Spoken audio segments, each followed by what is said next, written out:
আসসালামু আলাইকুম। সবাইকে স্বাগতম জানাচ্ছি নতুন একটি চটজলদি রেসিপি দেখার জন্য। রমজান মাসে যখন আগে থেকে ছোলা ভেজাতে মনে থাকে না, তখন আপনাদের এই রেসিপিটি খুবই কাজে আসবে। অনেক সময় ধরে ছোলাটা না ভেজালে কিন্তু ছোলাটা সিদ্ধ হতে চায় না। এই রেসিপিতে থাকছে খুবই অল্প সময়ে ছোলা ভিজিয়ে কিভাবে আপনারা রান্নাটা সেরে নিতে পারবেন। অল্প সময়ে ছোলা বোনা করার সহজ কিছু টেকনিক নিয়ে থাকছে পুরো রেসিপিটি। আশা করছি পুরো রেসিপি জুড়েই আমার পাশেই থাকবেন প্লিজ। আজকে ছোলা বোনা করার জন্যে প্রথমে আমি একটি বাটিতে নিয়ে নিচ্ছি 1 কাপ ছোলা। এবার ফুটন্ত গরম পানি দিয়ে ছোলাগুলোকে আমি 30 মিনিটের জন্য ভিজিয়ে রাখব।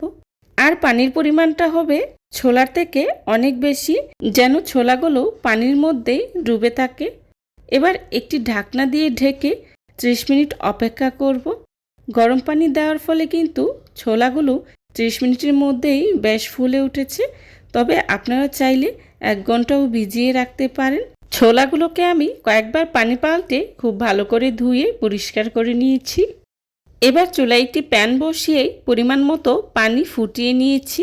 এখন এর মধ্যে দিয়ে দিচ্ছি ছোলাগুলো, দিয়ে দিচ্ছি 1 চা চামচ লবণ, আর দিয়ে দিচ্ছি 1/2 চা চামচ বেকিং সোডা। এখন নেড়ে খুব ভালো করে মিশিয়ে নিচ্ছি।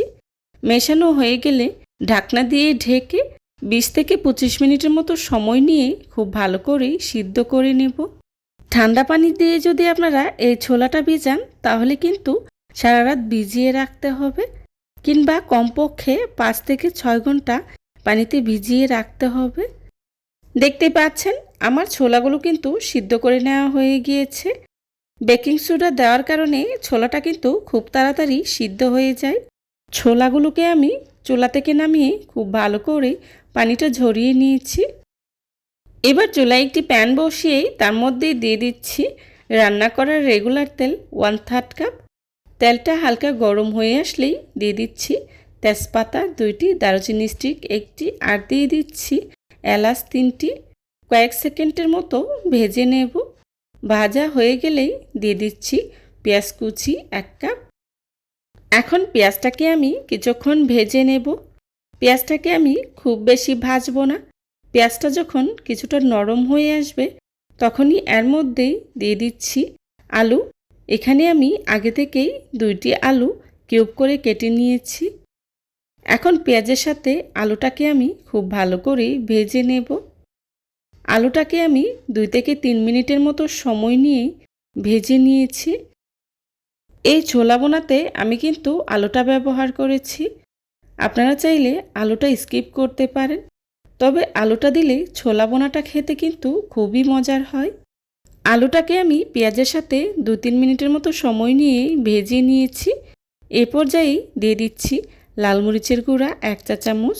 মরিচের গুঁড়াটা আপনারা আপনাদের পছন্দ অনুযায়ী ব্যবহার করবেন। আর দিয়ে দিচ্ছি হলুদের গুঁড়া 1/2 চা চামচ, জিরা গুঁড়া 1/2 চা চামচ, লবণ 1 চা চামচ। এখন মশলাটাকে আমি তেলের সাথে কিছুক্ষণ ভেজে নেব। মশলাটা এভাবে তেলের সাথে ভেজে নিলে খুব সুন্দর একটা কালার আসে। এই পর্যায়ে দিয়ে দিচ্ছি পানি 1/2 কাপ। পানিটা দিয়ে ঢাকনা দিয়ে ঢেকে আলুটাকে আমি খুব ভালো করে সিদ্ধ করে নেব। আলুটা যেহেতু আমি কিউব করে কেটে ব্যবহার করেছি, তাই আলুটা সিদ্ধ হতে খুব একটা সময় লাগবে না, অল্প সময়েই হয়ে যায়। বেশ কিছুটা সময় নিয়ে আলুটাকে আমি খুব ভালো করে সিদ্ধ করে নিয়েছি। এই পর্যায়ে দিয়ে দিচ্ছি আগে থেকে সিদ্ধ করে রাখা ছোলাগুলো দিয়ে নেড়ে খুব ভালো করে মিশিয়ে নিচ্ছি। মেশানো হয়ে গেলে আবারও ঢাকনা দিয়ে ঢেকে পানিটা পুরোপুরি শুকিয়ে আসা পর্যন্ত অপেক্ষা করব। আমি এই ছোলা বোনাতে কাঁচা আলুটা ব্যবহার করেছি, তবে আপনারা চাইলে আলুটা সিদ্ধ করেও ব্যবহার করতে পারেন। এভাবে আলুটা তেলে ভেজে ছোলা বোনা করলে ছোলা বোনার টেস্ট কিন্তু অনেক গুণেই বেড়ে যায়। 5 মিনিট পর ঢাকনাটা উঠিয়ে আবারও খুব ভালো করে নেড়ে দিচ্ছি। দেখতে পাচ্ছেন ছোলা বোনা থেকে তেলটা ছেড়ে দিয়েছে আর পানিটাও পুরোপুরি শুকিয়ে এসেছে। এ পর্যায়ে দিয়ে দিচ্ছি কাঁচামরিচ ফালি। আমি এখানে 7-8টার মতো কাঁচামরিচ ফালি ব্যবহার করেছি। তবে আপনারা আপনাদের পছন্দ অনুযায়ী ব্যবহার করতে পারেন। এখন নেড়ে খুব ভালো করে মিশিয়ে নিচ্ছি। মেশানো হয়ে গেলে এই পর্যায়ে দিয়ে দিচ্ছি হাফ চা চামচ গরম মশলা গুঁড়া আর দিয়ে দিচ্ছি 1 প্যাকেট স্বাদে ম্যাজিক মশলা। এতে করে ছোলা বোনার টেস্ট কিন্তু অনেকটাই বেড়ে যায়।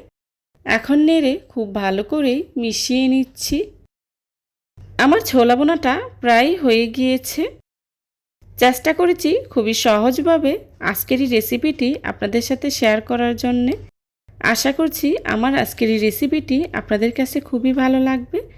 যদি ভালো লেগে থাকে তাহলে অবশ্যই লাইক কমেন্ট শেয়ার করতে ভুলবেন না। আপনাদের একটি লাইক এবং একটি কমেন্টস আমাকে নতুন নতুন কন্টেন্ট তৈরি করতে অনেক উৎসাহিত করে। যারা এতক্ষণ ধৈর্য সহকারে আমার ভিডিওটি দেখেছেন তাদেরকে জানাই অসংখ্য ধন্যবাদ। হয়ে গেল আমার মজাদার ছোলা বোনা। এবার চুলা থেকে নামিয়ে নিচ্ছি। চুলা থেকে নামিয়ে একটি সার্ভিং ডিশে সার্ভ করে নিচ্ছি।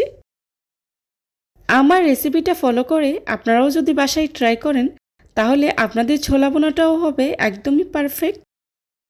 দেখতেই পাচ্ছেন আমার ছোলা বোনাটা দেখতে কতটা লোভনীয় আর আঠালো হয়েছে।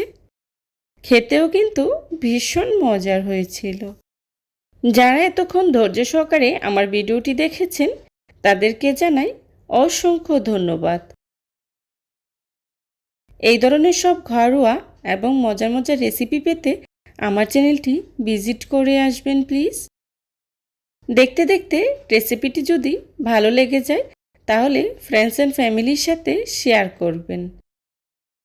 আমার পরবর্তী রেসিপি দেখার আমন্ত্রণ জানিয়ে আজকের মতো এখানেই বিদায় নিচ্ছি। সবাই ভালো থাকবেন, সুস্থ থাকবেন। আল্লাহ হাফিজ। আসসালামু আলাইকুম।